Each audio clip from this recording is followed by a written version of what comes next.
Nawalan ng pasensya sina Trump at Marco Rubio sa kabulaan ng komunista ng Cuba, kaya tumindi ang presyon laban sa Cuba sa loob ng White House at inilagay ang rehimeng komunista sa sentro ng bagong opensiba ng Estados Unidos.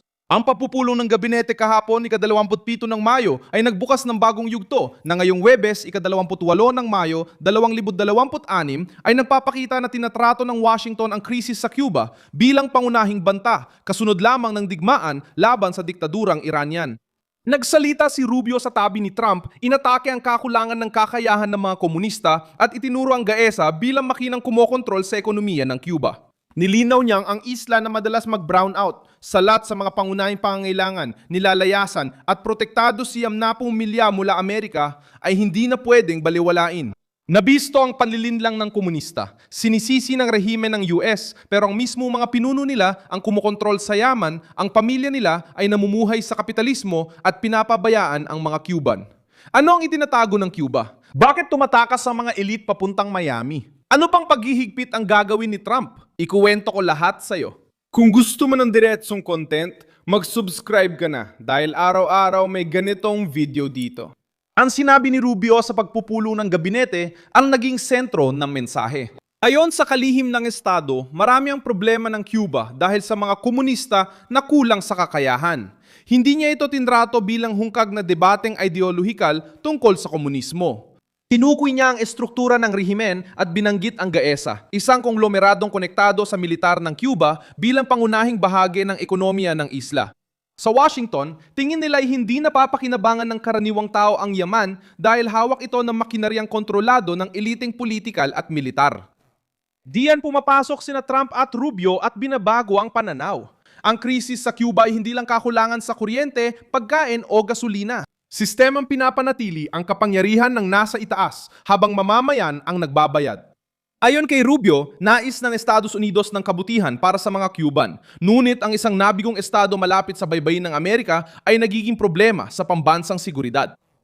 Mabigat ang pahayag na ito dahil inaalis nito ang Cuba sa romantikong propaganda na kaliwa at inilalagay ang isla sa estratehikong mapa ng White House. Para kay Trump, hindi ito laban sa mga ordinaryong Cuban.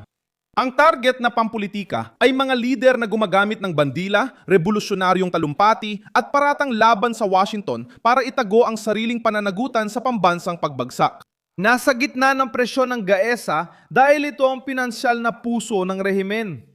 Ang grupo ay aktibo sa mga hotel, pantalan, bangko, pamilihan, gasolina at padala. Sinasabi ni Rubio na ang modelong ito ay gumagana bilang isang estado sa loob ng estado. Walang transparency at walang pananagutan sa mamamayang Cuban. Kapag ang isang estrukturang militar ang kumukontrol sa mga kumikitang sektor, habang ang mga pamilya ay nakakaranas ng brownout at walang laman ang mga estante, humihina ang kwento ng paglaban. Isang saradong elite ang lumalabas, may access sa pera, ari-arian, paglalakbay at proteksyong pampulitika. Ang sagot ng Havana ay ayon sa inaasahan. Dinala ni Bruno Rodriguez, kalihim ng ugnayang panlabas, ang issue sa UN. Inakusahan niya ang Estados Unidos ng panggigipit, pagbabanta at blockade sa enerya. Tinangkang gawing internasyonal na issue ng rehimen ng opensiba ni Trump, humingi ng suporta sa ibang bansa at binanggit ang banta ng makataong sakuna. Pero ipinapakita rin nito ang kahinaan. Nagmadali ang Cuba sa diplomasya dahil ramdam nitong hindi lang mga talumpate kundi pati mga mekanismong sumusuporta sa kapangyarihan ng rehimen ang tinatarget ng presyon. Malinaw ang pagtatangka ng Havana. Isinisisi nila sa labas ng isla ang problema pero iniiwasan ipaliwanag kung bakit may brownout, mababang sahod, kakulangan sa pagkain at gamot at patuloy na pag-alis ng tao. Ibinebenta ng rehimen ang ideya ng paglaban pero iba ang nakikita ng mga karaniwang Cuban sa realidad. Nawawala ang kuryente, mahal ang pagkain, mahirap ang transportasyon, umaalis ang kabataan at may bukas na mga pinto pa rin sa labas ng isla para sa mga pamilyang nasa kapangyarihan. Pinagsamantalahan ni Trump at Rubio ang kontradiksyon na ito. Lalo pang nasira ang imahe ng elite ng Cuba dahil sa kaso ni Alina Rosales Aguirreo Reta. Anak siya ni General Ulises Rosales del Toro, isang makasaysayang personalidad sa militar at politikal na hanay ng Havana. At dinetin siya ng mga autoridad sa imigrasyon ng Estados Unidos. Lumakas ang balita dahil nagpapakita ito ng nakakailang na eksena para sa rehimen. Mga kamag-anak ng mga lider ng Cuba na naninirahan o nagtatangkang manirahan sa Amerika. Habang milyon-milyong karaniwang Kubanong mamamayan ay nahihirapan ng husto na makaalis sa isla o maisaayos ang sarili nilang buhay. Pinalalakas ng pangyayaring ito ang pananaw na kinokondena ng elitistang komunista ang kapitalismo sa publiko pero naghahanap ng kanluan sa kapitalismo kapag kailangan protektahan ang sariling pamilya. Isa itong simbolikong dago.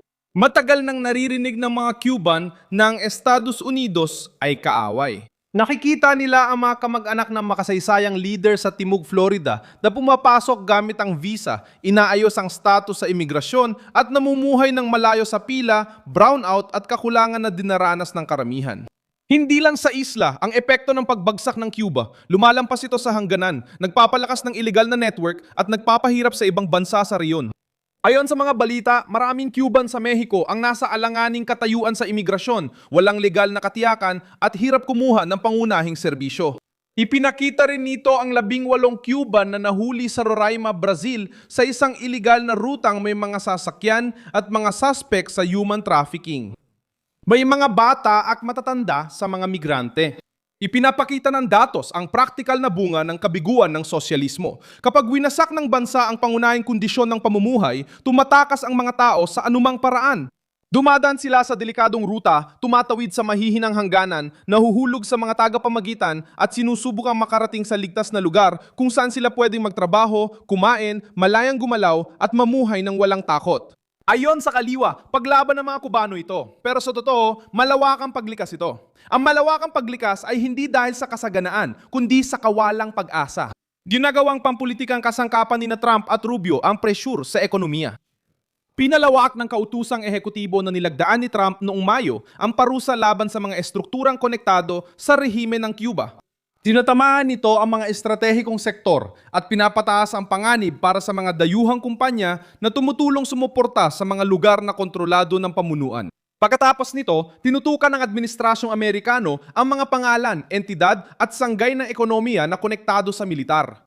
Simple lang, kung ang rehimen ay pinopunduhan ng kumpanyang sarado at hawak ng mga general, dun dapat maramdaman ng pressure. Dahil dito, nawawala sa Havana ang ginhawa ng pagsisilang sa lumang embargo. Itinuturo ng White House ang mga pangalan, estruktura, pera at network ng impluensya. Hindi lang teoryang komunismo ang tinutukoy ni Rubio. Sinasabi niya na mayroong totoong mekanismo sa likod ng paghihirap ng mga Kubano. May isa pang kontradiksyon na pahirap sa rehimen. Inakusahan ng Cuba ang Washington ng pagsakal pero umaasa pa rin sila sa importasyon at butas sa kalakalan na konektado sa merkado ng Amerika. Sa mga balitang umiikot, lumalabas ang impormasyon na tumaas ang eksportasyon ng mga fuel at langis mula Estados Unidos papuntang Cuba noong unang 3 buwan ng 2026.